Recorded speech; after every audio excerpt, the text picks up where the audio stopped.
مثلا تجربه‌ای که من در آمریکا در شویتزیا من بسیارتر زندگی میکنم، تقریبا 21 سال بازم اونجا زندگی میکنم. به فکرم قولم تاجیکی موضوعات نبرم است. این از نتیجه بود که من پیشتر خیلی مراقبم بود کتاب خوانم. اوضاع ها در رسانه ها هم پیدا شد درباره چین، یعنی خطایی که به ساختن آفتابی سوزی دست داده است و در این سمت یعنی انرژی سنتزی پیشگامتر است. خطایو تقریبا 10 مینوت اون реактор رو ساخته تونستن.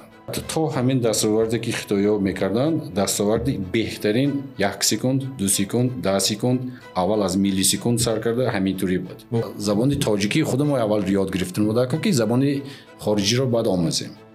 بعد دومینش همه وقت من میگویم که متماتیک رو باید آموزیم. انگلیسی زبان علم است و متماتیک رو حتما یاد بگیریم، ولی روی این اول تاکید کرد که انسان باید زبان مادری خودش یاد بگیرد. چرا؟ چون که انسان رو انسان میکردگی زبانش است. ما هرچند که اصلا درباره متماتیک سوال میکردیم، درباره دقیق سوال میکردیم، شما میگشید میگفتید باید کتاب خوانند.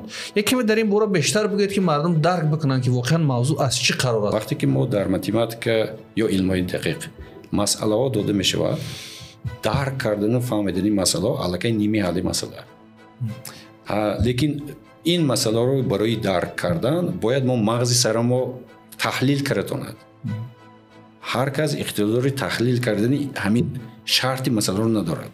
لیکن همون تحلیل کردن به خواندن کتاب نمیشود.